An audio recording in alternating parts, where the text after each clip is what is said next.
Hey guys, I think we are live here.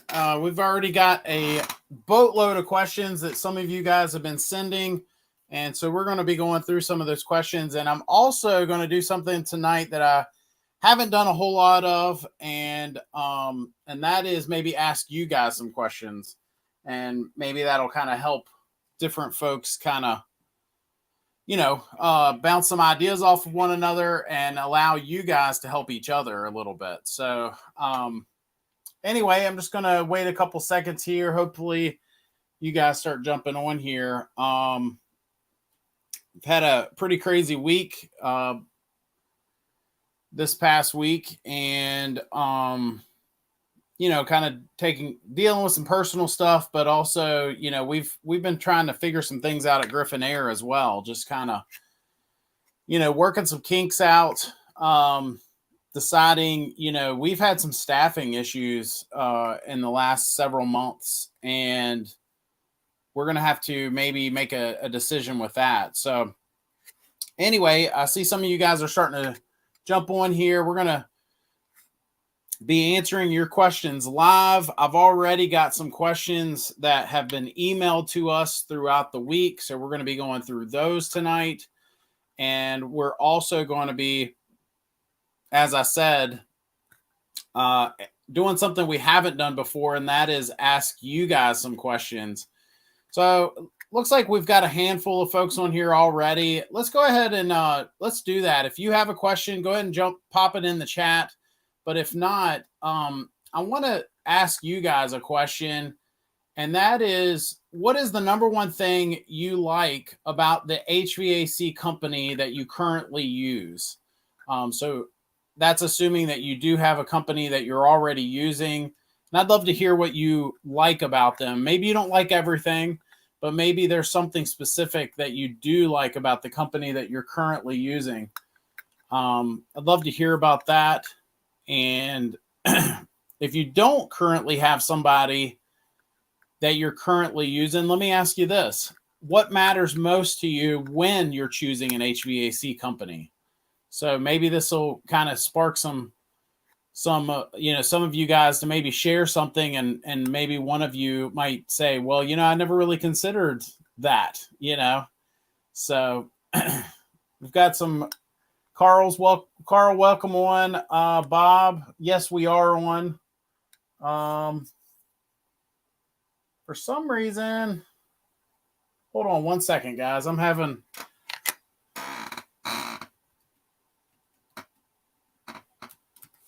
not seeing it on this computer yet. Hold on one second here.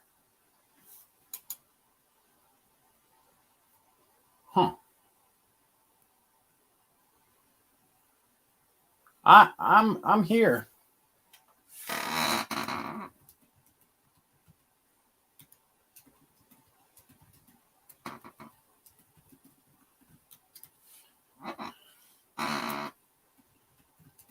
I'm here.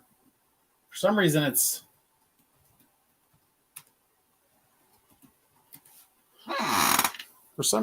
not showing on the live.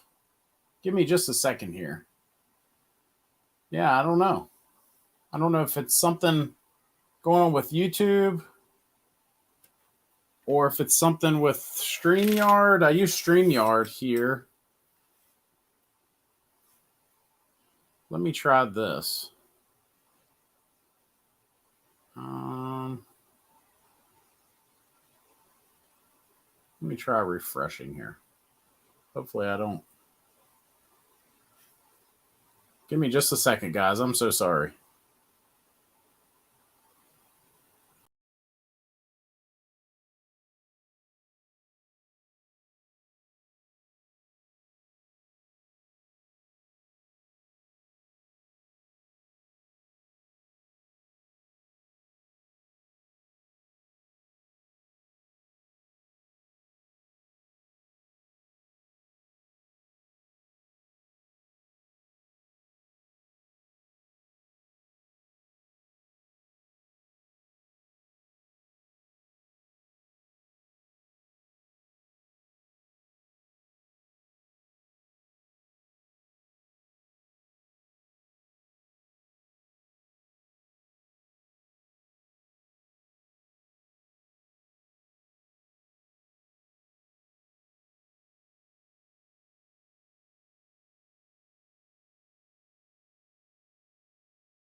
Hey guys, I don't know if you can hear me now.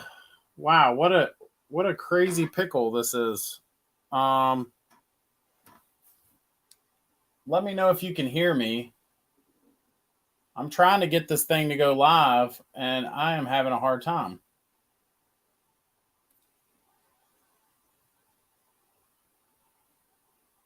Crazy, crazy, crazy. Oh, you can hear me. You guys can. I don't know if can you see me. You can see me. All right. Okay. All right. Give me just a second then. I had to restart my computer. I should have known when everything was going so smooth up to this point. I had everything set up. I was actually ready to go 15 minutes ahead of time, and it. Oh man, I tell you, what a crazy week I've been having. So give me just a second here. I'm going to get the chat live here, and if you could just bear with me another minute or two. These are things that I always have set up before we even get started, and then it's just so frustrating. Let's see. Bear with me. It's only Tuesday. That's right. Tech Junkie, you haven't been on here for the last couple weeks, and I had a question, or I had an answer to your question you had. I'm curious if you remember what your question was. You had a question for me a few weeks ago, and I got the answer for you, and I had the answer. I've had the answer ready for you for the last couple weeks. So give me just a second here. I'm still getting the chat uploaded here, but I am curious if you remember what your question was. I don't even remember last night. That's funny. All right, give me just a second here, guys. I'm almost done here. All right. All right, and then I need to do this.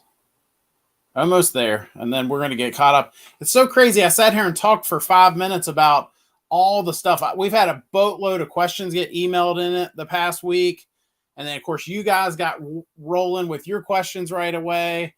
And what do you know? We still have, we were having, I was sitting there basically talking to myself the entire time.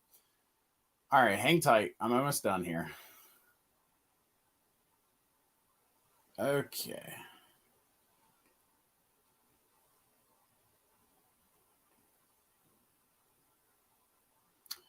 Okay. All right. And then I just need to do this live chat. Okay. Okay. I think we're ready to get started on this front. Unfortunately, because I had to restart my computer, all the other windows I had open are now not open, but that's okay. We will get there. We will get there. I will go back through and get all these questions answered. I am so sorry, guys. I sat here and talked to myself for 5 minutes. What a crazy week I've been having. I'm telling you. Personal stuff and then business stuff and then now this. It's just been one of those weeks. So, all right, Tech Junkie. So let's before I get into all these questions, I have had an answer to your question. Let me remind you what your question was. Let me pull up the answer first, though. Hold on 1 second here.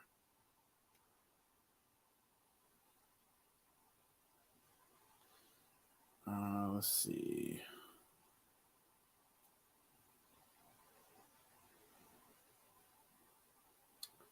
Bear with me.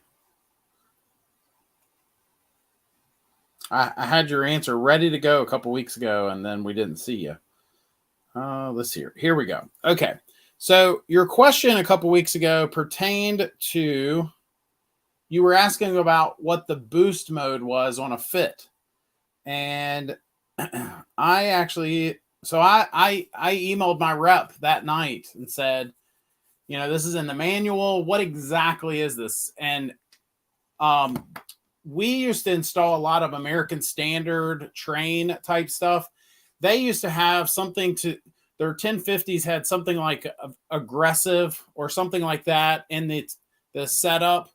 And essentially this is the equivalent to that for Daikin, for the fit. And my rep wrote me back and said the boost mode It increases the compressor speed profile to deal with unusually large loads. So it starts around 50% instead of 30%. It is not necessarily needed in our area unless you have a house that isn't satisfying quick enough, if it's a little undersized, maybe. So as I told you during that call that night, I had never had to turn it on any of our installs. And according to my rep, we should, as long as we're sizing our stuff correctly, we shouldn't have to turn it on. So I thought that was interesting. So anyway, I've had that answer for you for several weeks now. So good to have you back. All right, let's dive into some of your questions. I hope some of you guys are still here. As I said before, when you guys could not hear me, I was sitting here, I was rolling for a while. I got several things for you guys tonight. Not only are we going to be answering your questions live, I've got several questions that were emailed in to us the past couple weeks. And then also, in addition to that, I have some questions for you that I think if you guys were to answer these questions honestly, that this can maybe even help you guys help each other. So and you'll see what I mean in a second. So I'm going to ask, let me go ahead and ask this first question before I dive into all of your questions. My question to you guys is, what is the number one thing you like about the HVAC company that you currently use? Now, you may even say, well, Josh, I don't love everything about them, but what is it about them that you do like? And, is it price? Is it that they follow up with you? Is it that they show up when they say they're going to? Is it that they dress nice, or whatever it is you like about them particularly? And if you don't currently have a company that you use, then my question to you would be, what matters most to you when choosing an HVAC company? So put those answers to that question in the chat, because and my thought process behind this is, maybe as you guys start to answer this question, some of you might even say, man, I never even considered that. Maybe I hadn't considered warranties, and, someone else saying warranties matters the most to me, or their warranty coverage, the fact that they do treat it as an emergency call or something like that, that might play a role in why you choose who you choose moving forward. So again, those questions are, what is the number one thing you like about the HVAC company that you use? Or if you don't currently have someone that you use regularly, what matters most to you when choosing an HVAC company? All right, let's get to your questions while you guys answer those. Private information says, we are shopping for a new AC in Canada, and most of the companies are offering single stage. One company is saying two stage is much better. Single stage, $5,000, two stage, $7,500 plus tax. So, I would say this. When we're talking about staged systems, so I'm going to include single stage, whether so there's going to be off and then on, or when you're talking about systems that have other stages, so like a two stage where there's off, on a little bit at say 70% capacity, and then on again, right, 100% capacity. So there's some in between there. They are going to save you some energy when you go from the single to other stages. They're going to save you a little bit of energy. I would say that it probably won't matter to you much if it's just straight AC. Being in Canada, how many months of the year do you actually even use your AC? But if it's a heat pump, there might be times when you're going to see a significant savings there, because it's going to be running those stages in heating and in cooling. Where you start to see a significant increase in savings on a heat pump system especially, is when you go from these stage systems, whether it's a single or a 2 or 3 stage system, to an inverter system. And what an inverter system is, instead of like a light switch, a single stage system would be more like a light switch where there's off and then on, right? You either flip that switch off and the light goes completely off, or on. An inverter system is going to be more like a dimmer switch on a light. There's going to be a lot of in between. There's off, on, and then a lot of in between there. And on days where that system can run, say, just at, say, 30% capacity, still running longer run times, but no spikes in energy. And that's where you really start to see your savings. So there's no way anybody, not me, not the company you're choosing, no one can tell you exactly how much you're going to save by going from a single stage to a two-stage, but there you should save at least some. But there's no way that anyone can tell you exactly how much, because there's too many factors in that. The weather, how much you use the system, how well you maintain your system, things like that all play a role in how much you'll actually save. Randy, I like AHR Heating and Cooling in Claysville, Pennsylvania. So he called them out. Shout out to those guys, because they have given us discounts because they were really good friends with my grandfather. So that's why we chose them. So they gave us discounts. Oh, well, there's a reason for you. They're treating you like family, right? Private information, not saying the two-stage isn't more efficient, but single-stage costs less initially, will be cheaper on repairs as well. Yeah, I mean, I hear that argument from guys sometimes, that I don't know that that's always necessarily true, and I don't know that it should play a role. Is it less expensive to repair a single stage than, say, an inverter system? Yeah, but well, yeah, on some parts, but on some, it's, to me, it's, you're comparing apples to apples, right? And a reversing valve is going to be the same in a both, right? The same amount of money. Where your argument is correct is control boards. Control boards are going to jump significantly if you have a variable speed motor versus a PSC motor. That's going to be a big difference. But PSC motors are kind of a thing of the past these days. And if they're not completely phased out, they will be. So the other thing with that is a lot of these guys that say that, they don't want to talk about compressors, because the compressor failure rate on a lot of these inverter systems is almost non-existent. I've replaced tons of single stage compressors in my career. I've only ever replaced one inverter system.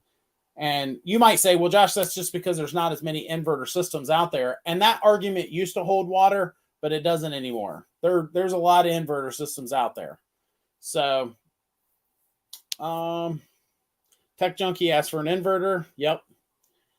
Inverter system was offered at a whopping price, but we only get 2 to 3 months of summer in Ontario. It might not be worth the money.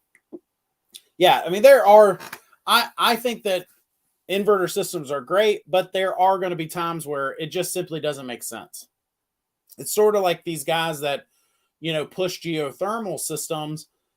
We have some companies in our area that do geothermal and do very well at it. However, if there's not a government incentive or rebate or something like that, and you still have to bury new loops and things like that, the amount of money that some of these companies charge, you'll never see the savings. You just won't. If it costs 30 to 50 grand to install this geothermal system, you'd have to live in that house for years and just hope that it's going to just last forever. And they don't, unfortunately. So, what is the difference between a single or three-phase for an air conditioner or any system? I think you're talking about electricity, and most residential homes, I have stepped foot in one that this was not the case, but most residential homes, it's going to be single phase electricity. Now that may vary depending on what country you're in, but in the US, if you're in the US, I've only ever stepped foot in one home that had 3-phase electricity. So that was interesting in itself. They are ranked the best HVAC company in my area. They have reliably good service, and they did a good job installing our system. That's awesome. Honesty and no pressure is what I look for in any contractor. Yeah, that's a really good point, NF. Because a lot of companies are, moving towards a sales, pressure selling. Now they're not going to say it's pressure, but anytime that they're overcoming your objections, that's what they'll say in some of the classes I've sat through. If you're having to overcome someone's objections to try to sell them something, that's pressure. It just is. Good or bad, you might argue with me and say, Josh, I don't think the pressure is bad. I think it's a good decision, and I should try to push them in that direction. That's fine if that's what your argument is, but it's still pressure. I mean, it is, if you're overcoming their objections. Honesty and no pressure is what I look for in any contractor. If it can be fixed, don't push me to replace. Don't lie to me or tell me half truths to upsell as a new homeowner. Yeah. Yep. I think that replacement is something that you should be able to comfortably talk to your contractor about. You should be able to just, if nothing else, get a price. But if they're trying to push you in one direction or another, in fact, I have said to our customers at Griffin Air, I'll say to them, it doesn't matter to me which route you go, it's just this route here might make the most sense. And here's why, right? And I'll even sometimes go so far to say to them, I'm not trying to sell you anything. I'm just telling you, whether you choose me or someone else, this might be the decision to make for this reason or that reason, right? As a new homeowner, I want to deal with safe, honest contractors. NF, I do have a question. So if you want to deal with safe, honest contractors, let me ask you this. If they are, how do you decipher or discern who's honest and who's safe, when you're choosing that contractor? Is there something that you use, or is it more of just like a feeling, whether or not you connect with them and you don't feel like they're, trying to take advantage of you there? I'm really sorry. I'm going to butcher your name, but you're on our call on our show every week. So I'm going to tell me if I'm mispronouncing this, but is it Emery? Emmer, maybe Emery. I love Barker's Heating and Cooling in College Station, Texas. So shout out to Barker's. They are ranked the best HVAC company in my area. They have reliably good service, and they did it. Yep. Awesome. Same comment, but Barker's is getting called out there. That's good stuff. What's a good brand for your buck? We have been considering between Carrier, Trane, and Goodman. I think those are all good brands if they're installed by good companies. Some Goodman has a reputation at times to be a lesser brand, but that's only because of the accessibility. You get these guys that don't know what they're doing. They can go, they don't have to jump through hoops or be a dealer to buy Goodman, and then they install the systems incorrectly, and the homeowner always thinks it's the brand's fault, when in reality, it was just simply not. I've installed probably more Goodman or Daikin branded equipment than any other brand now. We've installed a lot of Trane American Standards as well. I've installed Carriers. I've installed Rheem/Rudes. I've installed a bunch of different brands, but those are the two that I've installed the most of. And I can tell you that I've installed as many of the Daikins or Goodmans that we've installed. We usually put them in and don't hear back from the customer in a good way. So, but I would say that you're going to have guys say the same thing about Carrier and Trane. So it really boils down to, between those three, who's your best contractor? Is it the same contractor that's offering all three of those? I would say that's probably unlikely, but, go with the better contractor. Worry less about the brand, I would say. Price means the most at the moment for my HVAC company. I'm just maintaining an older system until new systems with the new refrigerants are available. They don't push me to buy something. That's a good point. If you're buying time, you don't want to be bleeding, right? You need somebody to stop that bleeding. Haven't had to use an HVAC contractor for any repairs. I was a builder/developer for many years and know who is good to call when I need them. That's really good, Uncle Fester. I would love to hear. You said you know who is good to call when I need them. I'd love to hear why they're good. If you don't mind, just letting us know, what makes them good versus everyone else. I found a good company in Oregon on my own after my home warranty company sent me a liar. Good company fixed my furnace well. I found them after reading a gazillion of Google reviews. So Google, so they must have had a good Google review presence and you were able to read through those and, choose who makes the most sense. And it sounds like you're happy with them. Robert says he has a question for me. I have a 2007 Carrier Infinity unit. The outdoor unit comes on, but the indoor unit does not blow air. Do Carrier Infinity model blow motors have capacitors? If it's a variable speed, then no. But and a lot of the Infinity stuff is going to be variable speed. So most likely that's going to have something to do with the motor, the module that controls the motor, or the components that control that motor that tell that motor to come on. So it sounds like you need to get a pro in there. Infinity should have an ECM, I assume. I think it just depends. So I've laid hands on communicating inverter Infinity systems. And then I've also seen Infinity systems that, although they were communicating, they were staged systems. So it's just hard to answer that question. Let's see. Private information asking Tech Junkie some questions. That's good stuff. What is an ECM? That's just the type of motor that it is, Robert. Personally, I think they are all the same for the most part.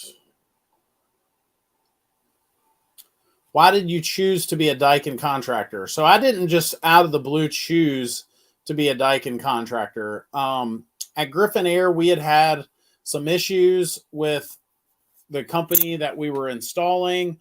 We and not big issues, but just simple issues. We had one that the compressor had failed. When we went to do the startup, the compressor was already needing to be replaced. It was the second stage. It was a 2-stage compressor, and the second stage had already, failed. And then we had another one that the indoor fan motor, same thing. We installed an air handler, went to do startup, and the fan motor was bad.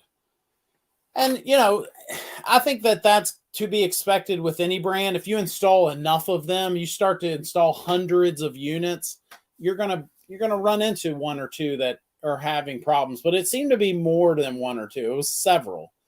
And so in addition to that, their prices just kept going up.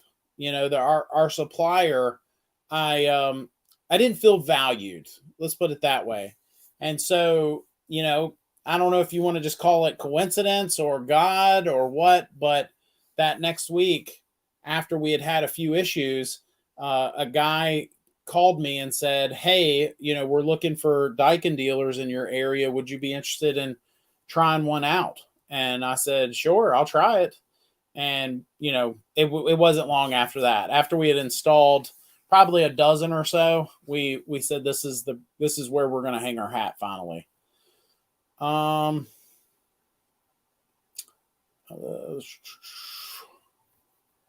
Just reading through your comments here. And you guys are rolling tonight.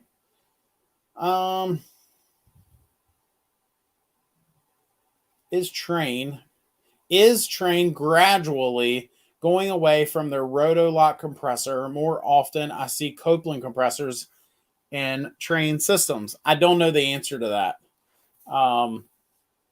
I know that Train has a deal. I don't know all the ins and outs of this deal, but they do have a deal with Mitsubishi. And so, I don't know how that works as far as, from what I could tell for the longest time, we were seeing Train mini splits and that sort of, mini split technology that were basically rebranded Mitsubishis, or it seemed that way. And then at the same time, we were seeing Mitsubishi start to put out conventional air handlers and things like that, but they were very similar to the TAM cabinet Train stuff. So, I don't know if that would affect their compressors at all. Obviously, Copeland has nothing to do with any of that, but, that seems to, have played a role in a lot of the stuff they're starting to offer. It's a very interesting partnership, and I don't necessarily hate it, but at the same time, I think there are things like that just leave some questions like what you're asking. Josh, do you always measure pressures on all your preventative maintenance visits, even if delta T is normal and good? It depends. It depends. That's a good question. I think the first part of that question would be, what kind of system is it? So easy answer to that is, if the system is an inverter or a mini split or anything like that, then no, I would not put gauges on that system. If it was a single stage system, even if my delta T pressures were good, and I have never, not pressures, my delta T temperatures, if everything was checking out okay, but I've never laid hands on this system before, I'm checking the pressures. So, it just kind of depends. If I've got a system that we installed and it just, every year we see this customer and we have a good relationship with them, we'll even tell the customer sometimes, look, you connect your gauges enough times, you are going to eventually lose some ounces of refrigerant. Your subcooling is going to go down a little bit as years go by. And, we'll tell them, I'm not connecting gauges this time unless you want me to. Things like that. And part of it is communication. Being a good service tech, obviously we're not talking about service here, but a good heating and air residential technician is sometimes all about your communication, right? Perception is reality in a lot of cases. If they have the perception that you didn't do a good tune-up, you didn't even connect your gauges, then they may be less inclined to feel like you did a good job. Appreciate your advice. I thought maybe I could do it myself, but doesn't seem like I can. Yeah, get a pro, Robert. The couple dollars that you would spend, get a good pro in there. Get them to look everything over, not just take care of that issue that you're having, but, you get somebody that's good in there. Sometimes the couple extra dollars, I say couple, obviously it's more than couple, but, the little bit extra money that you're going to spend could, at times, they might save you from another headache in the future. You get somebody good in there and they'll say, hey, listen, I looked everything over. Here's a picture of something I'm seeing. Thank God I got in there. I'm glad I was here to see this before it became a bigger issue than it is, right? Many good Google reviews, no Better Business Bureau complaints, and women's intuition guide me to who seems safe and honest. That's a that's a good point. A woman's intuition, it goes a long way when deciding if someone's good or bad apples, right? Some contractors have talked down to me as a woman and expected me to agree to big replacement. That's something that I have seen. I don't think we see it as much as I used to. Like when I first got in this trade, I felt like I saw that more as I started. So when I first got into the trade, I was doing more industrial stuff. I was in factories and things like that. And then as I started to move, I moved companies. I even moved cities and things like that. And I started doing more residential stuff. And I was front row seat to a little bit of that. And, I know that men and women are different. We think differently and things like that. But a lot of times whether she went to school to be a heating and air person or not, the lady was the smarter person in that room. And you still have, these old time heat and air tech men being condescending towards them. And it's not a good look, and it's not good for business. And it's also these days unnecessary. Reminds me of those mechanics that fix cars, and they're like, oh, it's a lady in here. Let me change my approach now. Right. It's just not good. Tech junkie. No comment on that. The Better Business Bureau. Is Rheem actually going to start using LG compressors? I don't know. That's a good question. I will look into that. I know that Rheem had a partnership with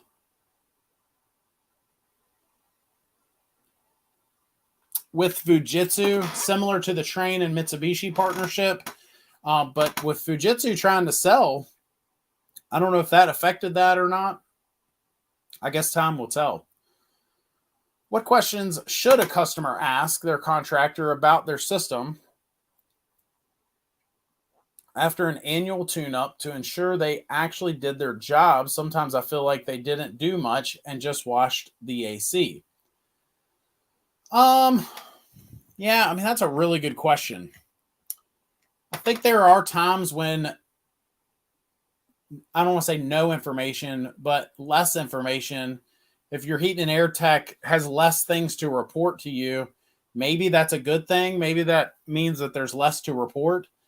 But, if you feel like they're not giving you a good tune-up, maybe even tell them that. What did you do exactly? There's a question for you. What exactly did you do? Why did you do that? It might be one of the things you can ask. And then again, if you don't feel like you're getting the value, maybe shop around, see if you see a difference. Not all tune-ups, heat and air tune-ups, are created equal. In fact, some companies don't even call them tune-ups. Some companies call them checkups. We've seen companies that will advertise this extremely low, amount of money to do a checkup, and they're just trying to get in your home to sell you something. We've seen that. So, if you don't feel like you're getting getting the proper value, maybe next year just shop around a little bit. If you're not on a maintenance plan with them, try another company on the next go around. Just see if there's a difference, What's the amps of the fan motor and compressor? Tech Junkie trying to help Ryan. Sounds good. Thank you again. Have a great night. Thanks, Robert. You seem honest, and I appreciate your help. Thanks, pal. I've never trusted the big guys that advertise on TV all day. Buy a furnace this week and get free AC. Nothing is free. We stuck with family-run companies where we got to know the owner. Yeah, I mean, I don't necessarily think that big companies are bad always.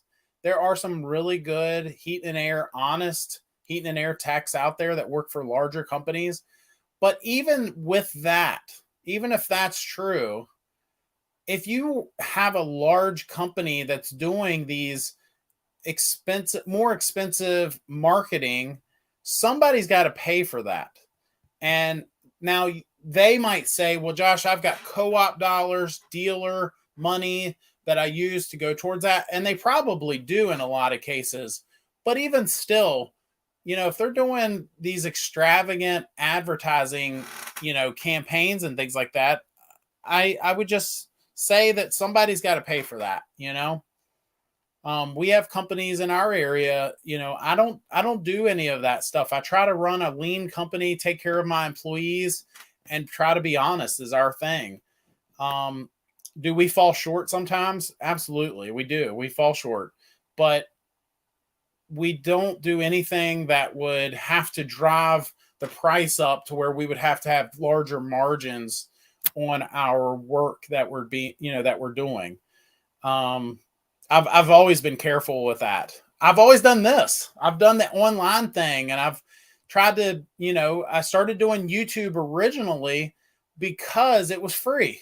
I was like, I can make a YouTube video talking about these UV lights and tell folks why they're great and shoot customers this video. If you go back to my first couple videos, you'll see some that I was playing around and trying to do this or that. But then you'll start to see some where I talk about what exactly. I think I did one on AC Renew. I did one on UV lights. I did one on the way we clean AC condensers. Things like that is how I got into this. I had no intention of this becoming a thing that it has become. I'm very appreciative that it has, but I did not do TV ads. I think I priced one time how much it was to do a billboard on the side of the road that we see other companies do. And I said, nope, I'm not doing that. I'm not saying we never will. We do have some co-op dollars now that we get, but right now we're running ads in a couple movie theaters, but it's very inexpensive to do that. And we had some fun with that. We have a little commercial that plays in the movie theater where I actually smell the popcorn. In fact, I wonder if I have that on here. I'll show you all that commercial in case you care to know or care to see it. Give me just a second here. Here it is. This is the ad that I don't know if you're going to hear. No, this ain't it. Never mind. Anyway, I have a commercial that plays in a local movie theater. It's kind of goofy. And, if you have a company that is doing all that stuff, somebody's got to pay for it.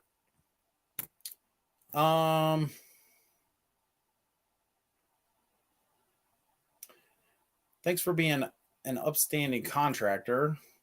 Thanks for your channel and educating us homeowners, as we know some things about HVAC can make good decisions for our homes. Thank you for your kind words, NF.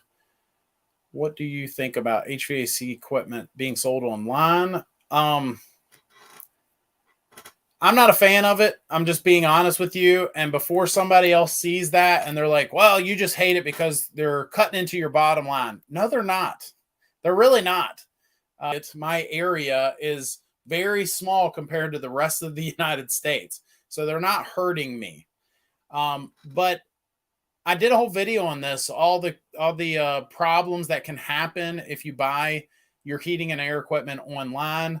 And I'll just throw a couple out there, just a few scenarios. Does this mean that these scenarios happen every time? No, but just think about the amount of issues that you have that you may have or have had with your local heat and air tech or company and them offering the equipment. And now magnify that by somebody that you've never even met sending you a system online. You now have spent all this money. They send you a system and, what if there's a warranty issue? What if now I'm sure they'll have answers to that. What if they don't pick up their phone after you do have issues? What if, we could talk about what ifs all day, but it's just, to me, for me, I don't even buy it online. I'm a heat and air guy and I could maybe save money by doing that. I don't even do it. And if I don't do it, maybe that would answer that too. If I don't do it, I'll tell you why. Another reason why I don't do it. If I do have an issue, I've got a guy I can pick up the phone and say, hey, this is going on over here. We've got a lemon here. We've got a unit that was dented in shipping. We've got a unit that I can't get parts for, whatever. I've got somebody I can call and, that I know personally, that I know him. We've had lunch together and things like that.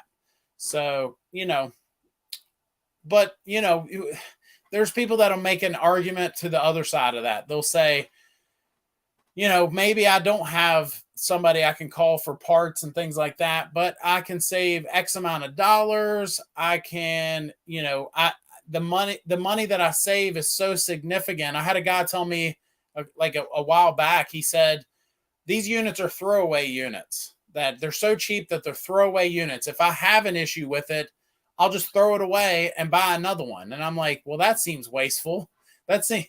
Your carbon footprint is ridiculously higher than it should be just because you're saving a little bit of money there.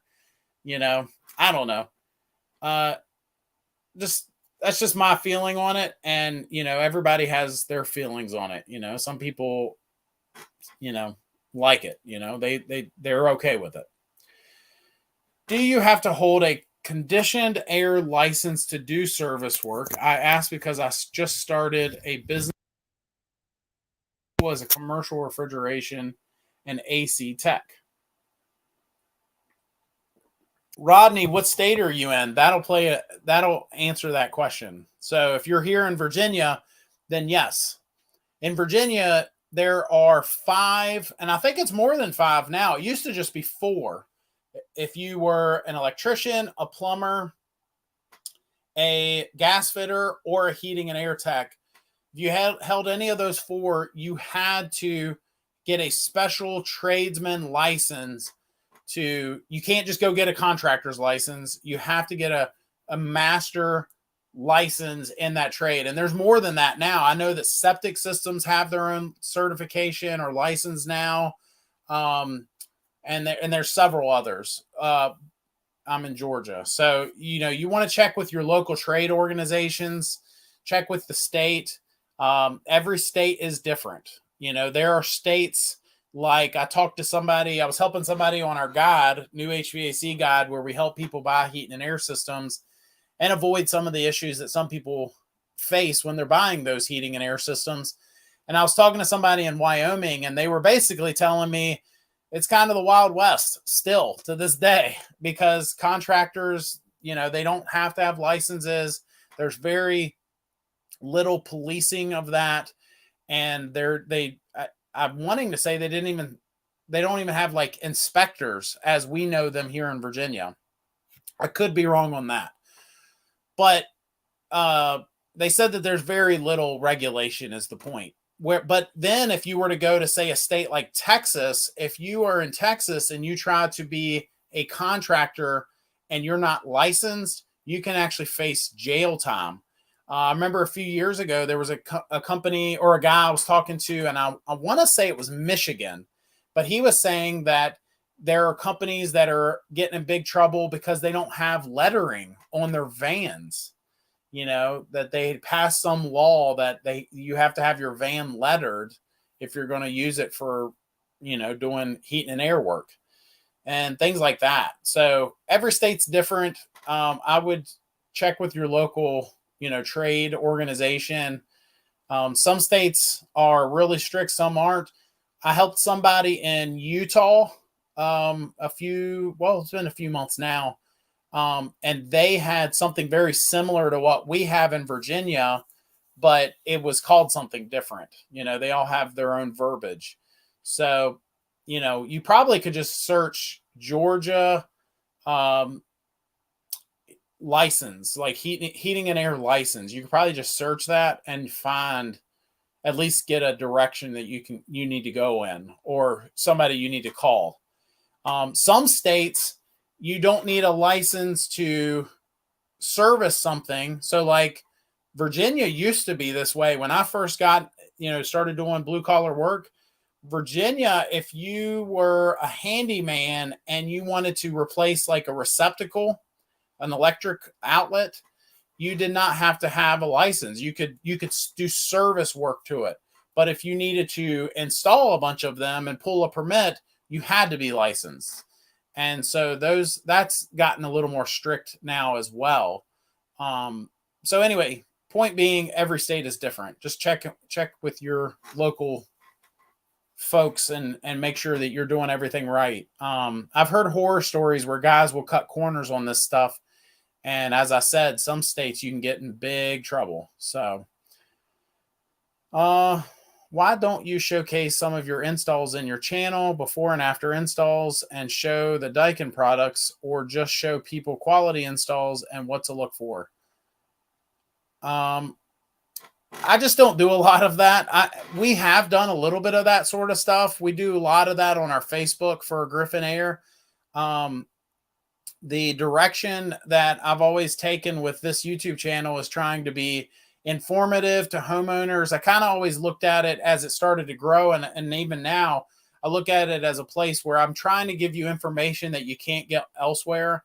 And sometimes that even comes off as like, I'm almost like a newscaster, I'm not polished at all. I say, a lot, but that's kind of the direction. You can get that on other channels. And we still do it a little bit, but we just don't do a lot of it. It's not my thing. I don't do heating and air videos for other heating and air guys. Like, there are other channels out there that do that. That's just not what I've done. And I'm not saying we never will. That's just not something I've done in the past. So you asked why, and that's why. So I do know that for installing, and I think purchasing here, you do need a license, but my gray area is knowing if I can service the unit. Yeah, you need to find out, pal, before you start to do it. Now Virginia is Virginia, they will, if you're trying to do everything right and you cut one corner, they will, like, for example, if you have a license, but you break one rule, they might take your license, or they'll, if you're trying to do everything right, they'll really get you. But then you got these other guys out there that are doing nothing right, right? They are a handyman that is doing things that he's not licensed to do. And there seems to be very few repercussions. So I would not want to find out, if I were you, what those repercussions would be. I would just ask a few folks in your area. You might be able to do a few things as a handyman, especially if you know what you're doing. You might be able to do a little bit of that. But at the bare minimum, the EPA says you have to be CFC certified to handle refrigerant. So even if you know how to replace some electrical components and, try to help homeowners out that way, if you're not holding a CFC license, you're really not supposed to be handling refrigerant. So just, keep that in mind as well. I would just say go get licensed. And it's not hard. Most states, it's not. If you meet the qualifications, you sit for a test, you study, and you take the test and pass it. That's how most states are. They just, it's not hard. I hold 2 of them myself. So, and I'm not the brightest bulb in the hallway. So, anyway, so this has been good. We've had some chatter here and you guys answered my first questions. I'm going to ask my second question for the night. And if you guys wouldn't mind answering this, have you paid a bill to a heat and air company and used a form of payment other than cash, check, or credit card? So, for example, how did you pay your last heating and air bill? More specifically, do you see companies using apps or, things like Venmo or Zelle? Do you see companies using, accepting things like Bitcoin or some other cryptocurrency? I'd love to hear about that. Have you paid a bill or worked with a company that accepted some sort of form of payment other than the traditional cash, check, or credit card? I'd love to hear about that. How did you pay your last bill? Let's see.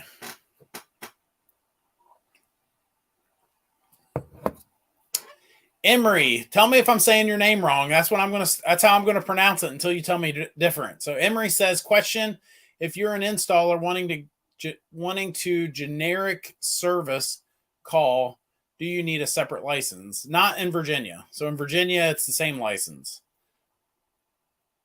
Just trying not to get in trouble. I hear you, Rodney. I was always so scared that something would happen that I've always gone above and beyond, right? I remember living in a town that was also in a county, and I pulled business licenses for both. I pulled business license with the town and the county just to make sure I was covered. I had to pay for both. So I've always tried to make sure I'm, just doing everything, maybe even too much or too far. Ryan says Zelle, Cash App. So you have worked with companies that use the Cash App. That's interesting. Venmo, Zelle now seems to be the norm. That's interesting. My company, or maybe more specifically, my bank will not let us use Zelle. And I don't know if it's because we have a business account. I've heard other people say that's not the case. I've heard some people say that is the case. I don't know. But they will not let us offer Zelle. And I believe that was the answer they gave me. They told me that we cannot do Zelle because it's a business account. Maybe that's changed. Maybe that's because it was new when I first checked. But I saw someone use a money order, but maybe that's a check. A money order is, I think, even better than a check. A money order should clear, whereas, checks don't always clear, We have a maintenance plan with our contractor and pay with credit card on a yearly basis. Yeah, we have that too at our company.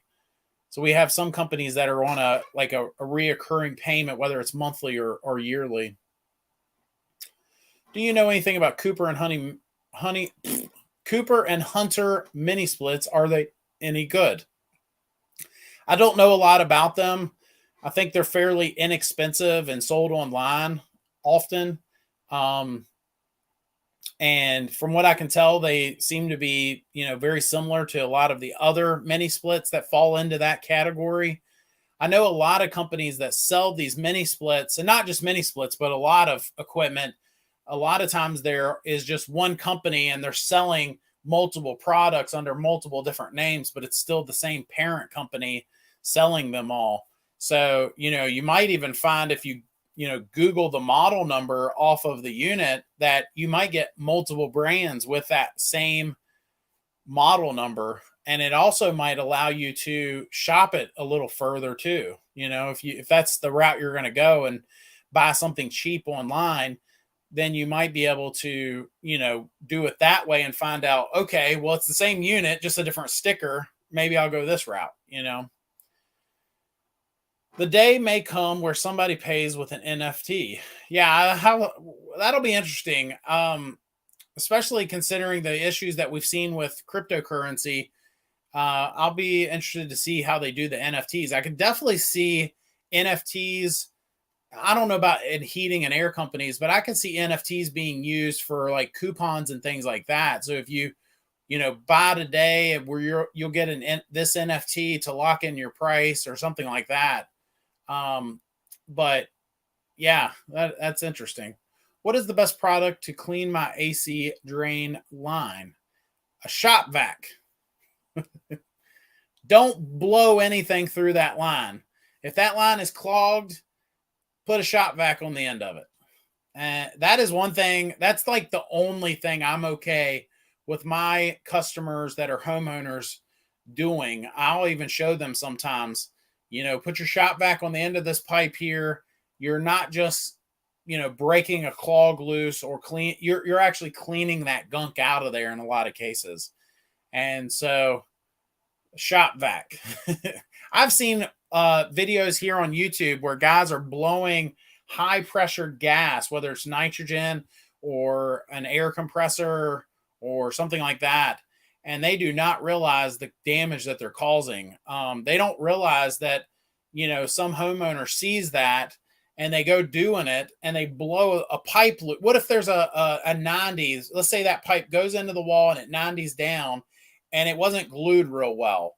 Or it was glued just fine, but they didn't prime the pipe well enough when they glued it all together. And then that you go blowing pressure gas, some sort of pressure in there, and it will literally blow fittings loose. Not to mention the pipe itself. PVC pipe can get quite brittle and break itself, but fittings blowing apart is a real thing, So I'm not a fan of that. The guy I learned under was never a fan of that. And that's why I probably am that way. But I have heard of that happening. That's just not something I've come up with. I have heard of guys blowing fittings loose in walls. And then, the homeowner finds out a week later as they continue to run their AC when there's mold starting to develop at the bottom of a wall or something. That's happened. I've never heard of that happening by putting a shop vac on the end. So, Ryan says, what do you think about heat recovery heat pumps? I know they can use the same outdoor unit and heat and cool separate indoor units at the same time. I want to see this offered in residential more. I'll be honest with you. I've only laid hands on one of these, and I don't have a lot of thoughts on them. I think they're interesting how they work, but I don't have a lot of.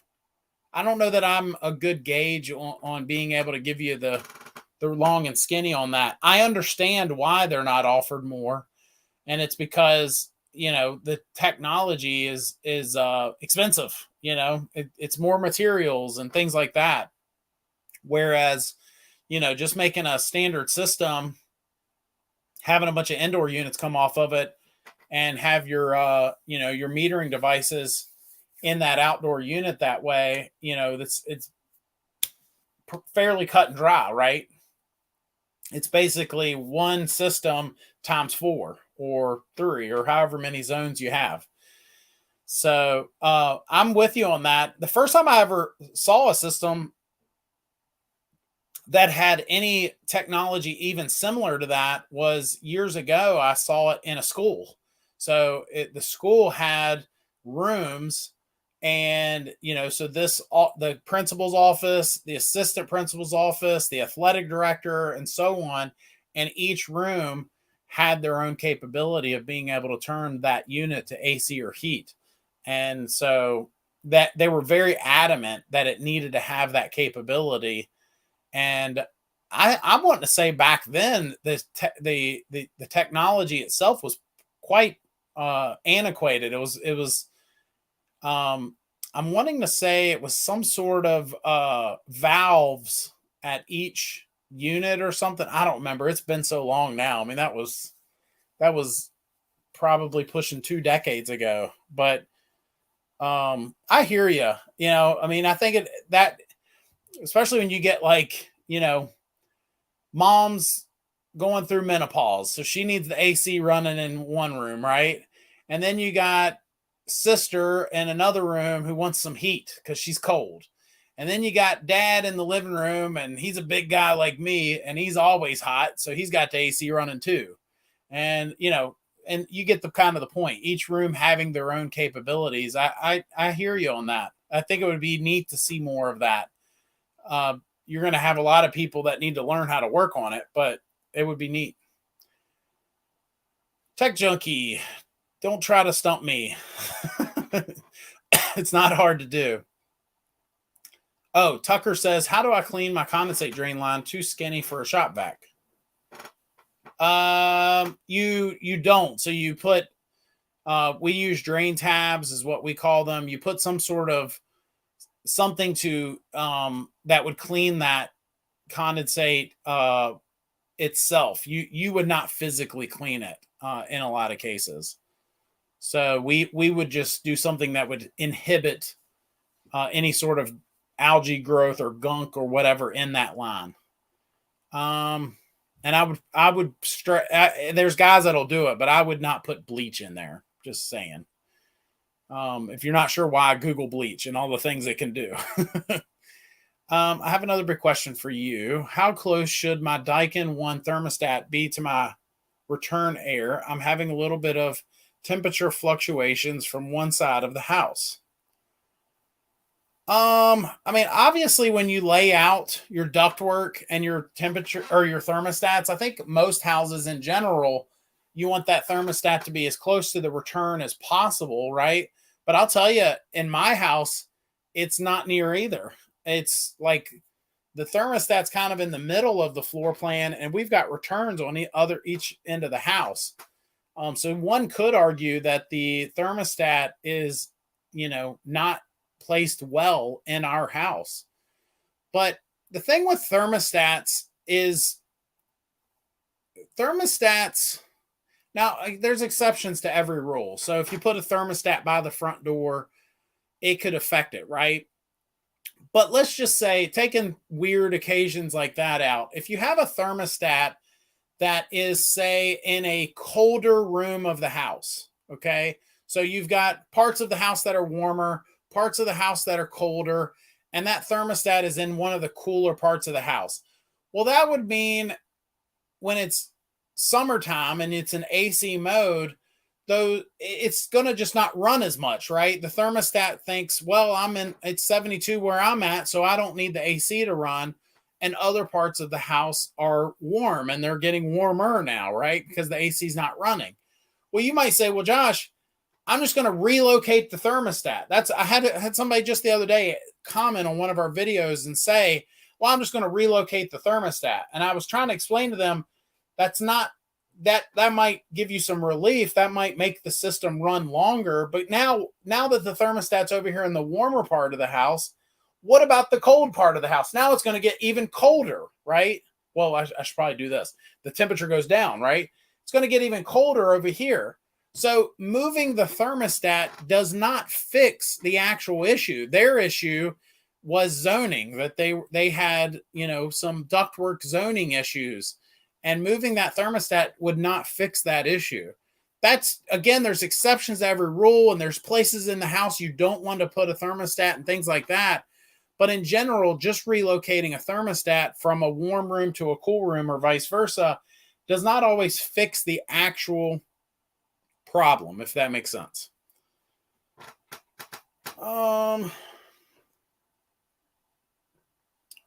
What do you think of the GE Connect heat pump? I have not laid hands on these new GE heat pumps. I've had people on our guide ask me about them, and we just had a guy last week telling us that it's an Allied product, just licensing the GE name. Let me look. Is the GE Connect, is that similar to the Allied Lynx? GE Connect.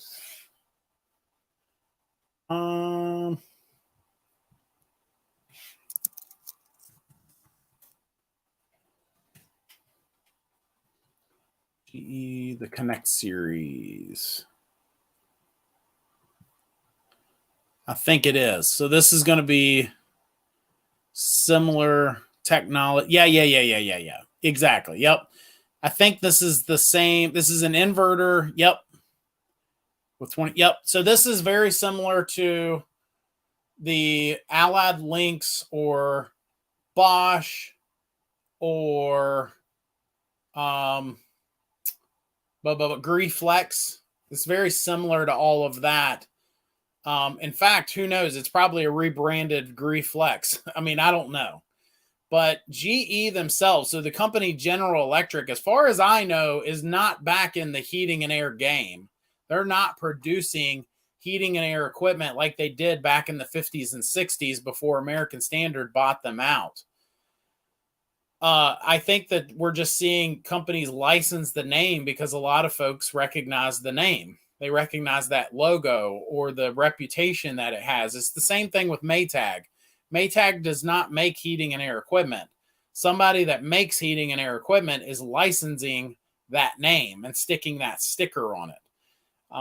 So to answer your question, I've got a video. I don't think it's come out yet. It has not come out yet. But we have a video that's about to launch that compares the Daikin Fit to the Griffin and why one is better than the other in certain scenarios.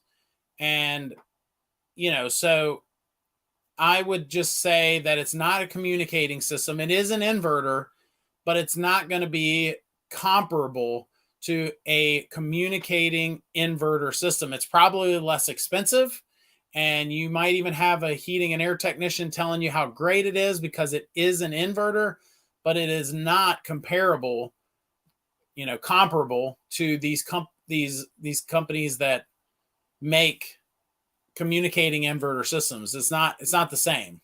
And that video that's coming out, it'll probably come out this week. If it's, I can't remember where we are in the process of that, but how's the comparison on Daikin and Flex coming along? It's already been recorded. I don't remember where we are. Maybe. So anyway, I have a way of doing things. So I'll record, and then my editor will get out all the junk, and then I'll edit it again and put in more stuff and change a few things. And then, it comes out. So I don't know where we are in that process other than knowing that it's already been recorded, but I don't know if it's going to be, it should be out this week though. It should be. Let's see. Do you use condensate pan treatment tablets? If so, when would someone need to use them or not? Yes, we use them on every tune-up. So at least once a year, we're treating the drains with those. We're clearing them, and then we're throwing drain tabs in there. My problem is that bedrooms get cold, and the thermostat is on at the end of the hall, so heating the living room gets too hot, and during the cooling, it doesn't get cool enough in the living room. So Tech Junkie, that definitely sounds like a ductwork issue. Or maybe even a zoning issue. So maybe you've got a part of the house that is always warmer. And so, just running a duct line to that area, you're going to be dumping more heat in there in the winter. So maybe that doesn't actually fix your issue. At that point, it's a zoning issue. But if you've got a part of the house that always seems to be lagging from the rest of the house. So if you say have this room, here's the rest of the house, and this room in the summertime always stays a little warmer than the rest of the house. Or it gets cold really fast before the rest of the house gets, the AC and gets cooled down, right? Those types of rooms are usually a ductwork issue. That you could add more air to that room, or take some, add some more static, or even replace that line with a smaller line so you're not getting as much CFMs, whatever you've got to do. But that is usually a ductwork issue. So you've got to kind of decide, do I have a zoning issue or a ductwork issue here? Give me just a second here.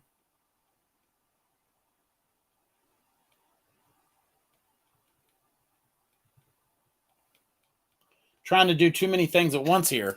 You guys have been great tonight, man. The questions have been rolling in. I didn't even realize we had crossed an hour here. So we're going to be wrapping up soon. We're getting close to 10 o'clock here. It's past my bedtime.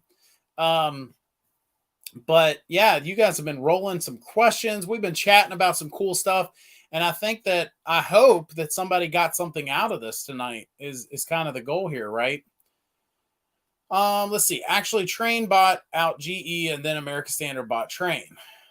Okay. Well, that's not what I've been told, Emery. I was told, and most of the things I've read on the internet says that American Standard bought GE, and then Trane bought American Standard, because when they bought American Standard, well, let me rephrase. Ingersoll Rand bought them because they had to buy just the heat and air side of things. They did not buy the plumbing division. But to me, it doesn't matter. Whether you're right or I'm right, doesn't really matter. One of them bought the other one, and now they're the same, right? That's what matters. Is R32 the way forward in North America? No, it's not. It is right now, but it won't be forever.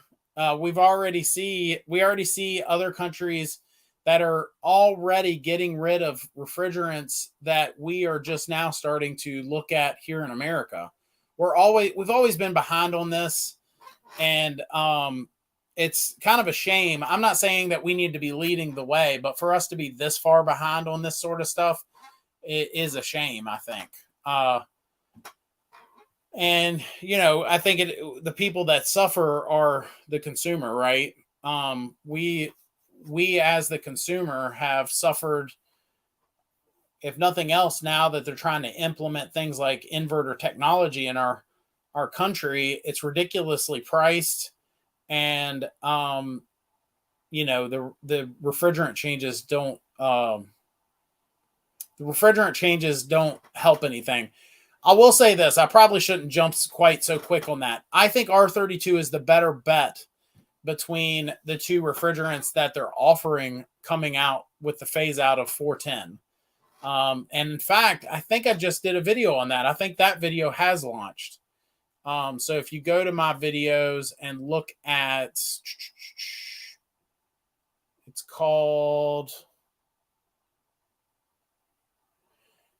so the video is called Refrigerants 410A Out R32 In.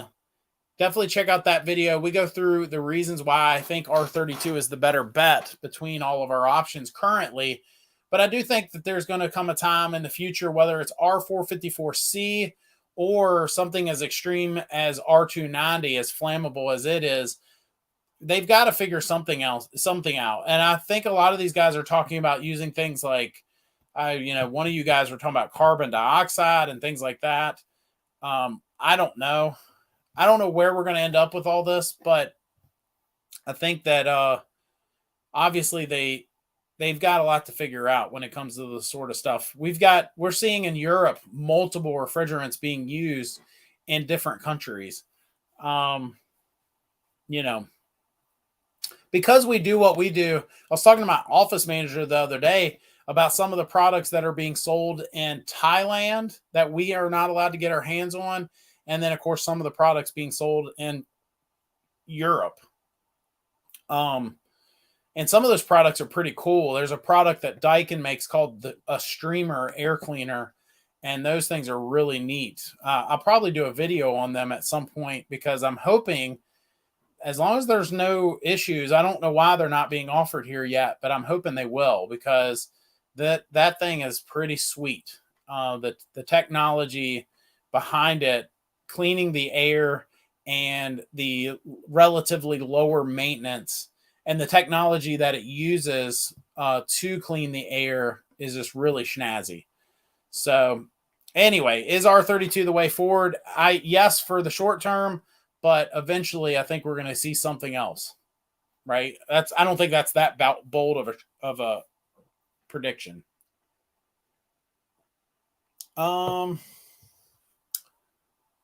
Non-communicative inverter or single stage heat pump, same SEER. I'm not really sure what you're asking, Tucker. I'll need some context. Maybe if you could, give us a little more information on what exactly you're comparing. I don't know too many inverter systems that, I mean, the only thing I can think of that is, the fit is as low as 17 SEER, but it's communicating. So I'm not sure what you're comparing there, but usually inverter systems are going to be more efficient than any sort of single stage system, regardless of the SEER rating. I don't know if that answers your question or not. Tech Junkie, I may just leave it as is. The bedrooms being cooler is fine with me. Amen to that. I can't balance it out because if I add more air to the living room or cooling, it just makes it hotter. And yeah, so this sounds like it could be a zoning issue. But I just also have a bit picture window in the living room, and that could be most of my problem. Oh, a big. I bet that's supposed to say big picture window. Interesting. Would you pick a GE Connect or a Train 14? Oh, that's what you're asking. I would pick, oh man, that's so, I mean, I think Train obviously has a better track record here, but which contractor is better is the question. So I see what you're asking now. You're getting a relatively competitive price on a GE Connect. I will say this. I don't know GE Connects. I don't know GE's products. I've not even laid hands on them. We do not have a good supplier here for them. But I will tell you this. I have a customer that I was just helping a couple months ago on our guide, and they had to have the GE ripped out. And I don't remember exactly what the issue was. I don't know I think it just wasn't keeping temperature. That, it just was running and it would not add enough AC to the unit. Yeah, GE Connect is cheaper. Yeah, sometimes you get what you pay for. I'm not saying they're bad. I can't tell you. I don't know if they're good or bad. But I do know that customer had to have that unit ripped out, and they ended up putting I'm wanting to say they ended up putting a Bosch or something like that in there. But I see what you're asking now. We're going to wrap up in just a minute or two, so get your questions in there if you have any more questions. I did want to I did want to answer one quick question that we had asked on. Now I've got to pull it up here. Bear with me. We had a question come in that was emailed in last week or this past week. And I thought it was pretty good enough to go over it. And I want to say he was on here tonight. The fellow that asked it. John White. If you're on here, let me know. But John White had emailed us a question. It's relatively a long email, But his ultimate question, I think he was on here earlier because he was asking something similar to this, but he was asking, do I connect gauges? I think that was the same John that was asking, do I connect gauges on every tune-up? But his question here tonight on this email that he sent was basically his question was, what exactly is covered in a full tune-up? When we at Griffin Air do a tune-up, what exactly is covered?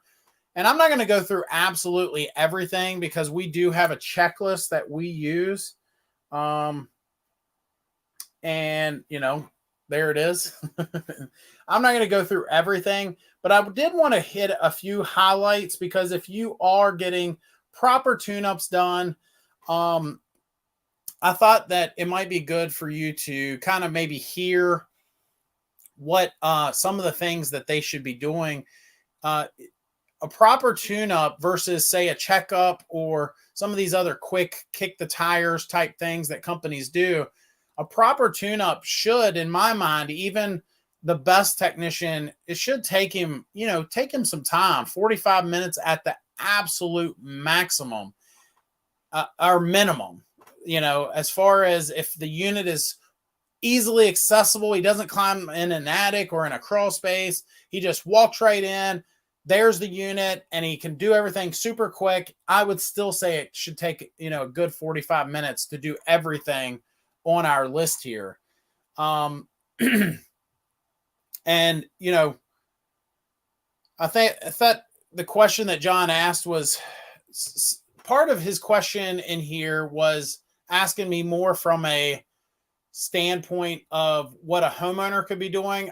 I've never been a DIY channel, and that's not what we do. But if you follow this checklist, or as far as this checklist goes, at least you can see if your pro is doing everything on here. And so we do talk about, we do go through some of the coil cleaning and treating the drains that we've talked about a little bit tonight. We also do things a little further than that, like checking all the electrical components, the motors, cleaning things. Electric components do not like dirt or buildup. Fan wheels and motors and all that sort of stuff. When it comes to the airflow, that's all things. We also do things like checking the thermostat function. We check if there's thermostat batteries and get those replaced. We also check airflow, static pressures. Here's a big one. In the fall, we check heat exchangers for cracks, corrosion, or other potential issues. And we always recommend the homeowner get a carbon monoxide detector installed in the home, whether the heat exchanger is compromised or not. That's not even something, that's something that I made a conscious effort years ago to not sell. I know there are heat and air companies that sell them, and that's a selling point for them. They'll buy them in bulk and just sell them to homeowners and make money off of that. That's something that we've always avoided because I didn't want homeowners to think I was just saying that to try to sell them something. It's extremely important that they get a carbon monoxide detector right away before they run that furnace, and we don't even sell them, right? That's how important they are. Anyway, we do other things. We'll check the Armaflex, the line sets, wires, the holes or penetrations in the home where these items go into the home, covers and screws, making sure that everything if it's supposed to have a screw, we put a screw there, and things like that. So that's just a few of the things. We also check accessories, humidifier pads, dehumidifier filters, UV lights, the bulb itself, all these things. And again, I didn't even go through half of the things that we have on our list. And as I said before, a proper tune-up that John asked me in this email, proper tune-up, should take a good bit of time, and you want to have it done properly. And if you're not sure you're getting the value of what you're paying for, definitely call another company, maybe shop that a little bit. Do you nitrogen pressure check mini splits or just run vacuum with a micron gauge? Yes, we do a pressure test. Getting ready to install a 3-zone 36K and I can't find nitrogen. Yes, we always do a pressure test. Davey, are you an actual tech or are you just a homeowner that is going to install this unit? Is it better to vac each zone independently or do them all at once with the master valve? We pull a vacuum on all of them. I think if we connect, I think even with the service ports closed, we can pull a good vacuum on all of them at the same time, I think is the answer to your question. Yeah, it definitely sounds like you need to call a pro. Some of your questions. I don't have a tank and it's $200 to buy a small tank. Plus I have to buy gauges. Yeah, you need to get a pro, pal. I want to pressure check it, but blah, blah, blah. Yeah, you need to get a pro. The money that you're going to save, that you're saving, the money that you're going to save in the long run, you could have more issues in the end. You might, I'm not saying you're definitely going to have issues, but I'm saying that I have actually talked to homeowners that have said to me directly, I wish I would have just done, I just wish I would have called somebody. The little bit of, this is not me, doing a bathroom remodel that I decided to do myself. This is thousands of dollars that people are spending on this stuff only to do things that either cause issues, void warranties, and in the end, make them wish that they would have just called a pro. Is it code to install a carbon monoxide detector? I don't really know the answer to that, Emery. I don't know of a code that I would point at. I just know that if I have homeowners, if I have customers that have gas appliances in their home, they need to have a carbon monoxide detector. Most of them don't even pressure check it around here.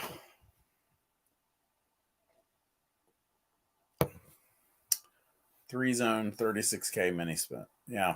Do you have a mansion? Where do you live at, Davey? You said most of the companies around you don't do pressure checks. I'm just curious where at in the country you are, or where at in the world you are. Maybe you're not in the US.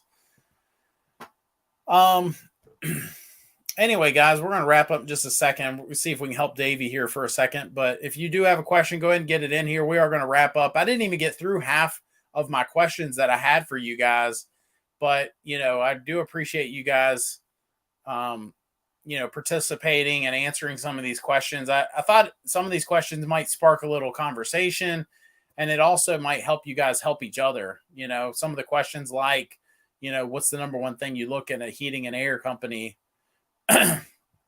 when you're choosing a heating and air company? That might help you decide. So anyway, Davey, we're still waiting to see where you're at, where you're located, but I am going to wrap up here in just a moment. One thing I do before I wrap up every show, I tell you about some of the videos that we have coming out soon. We've talked about a few of them tonight already. I know I told you guys last week about the Daikin Sierra video that I've got coming. That one should launch in the next day or two. I had just recorded it last week and it's just in line. So that one's coming. We also have a video coming up where we talk about some of the heat load calculation considerations, or actually that video might have already launched. Give me just a second here.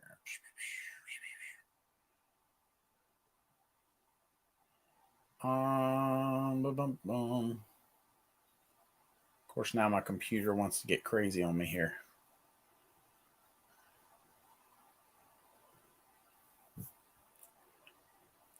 That video might have already launched, actually.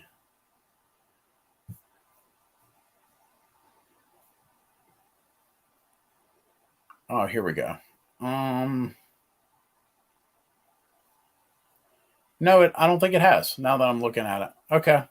So we've got a video coming out. Oh, yeah, it did.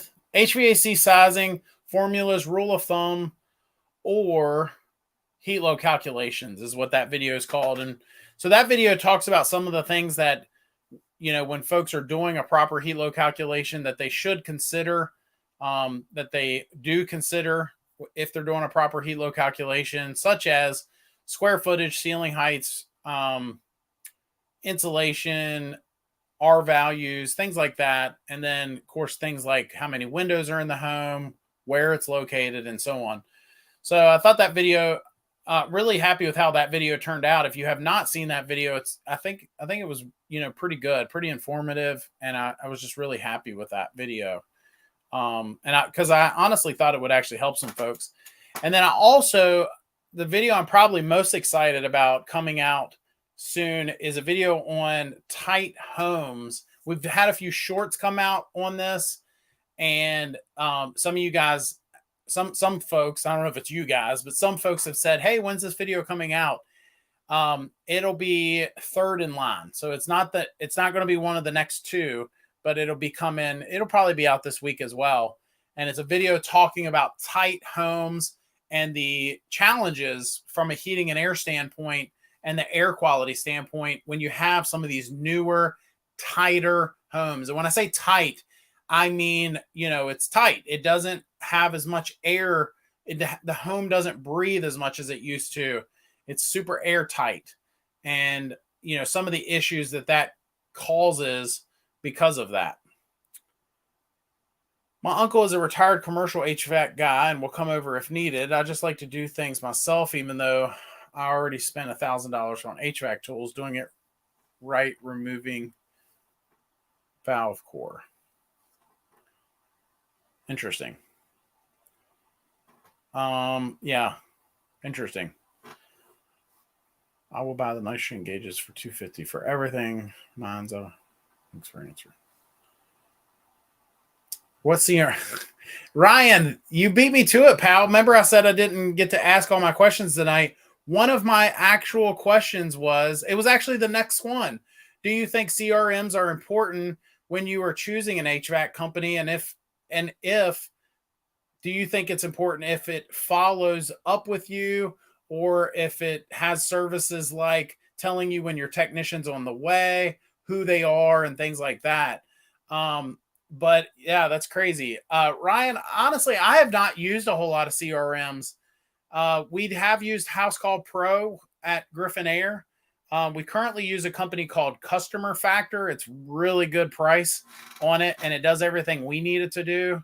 We're not a real big company, and I just don't need some of the functionality that some of these other companies offer, especially when they're priced as much as they are.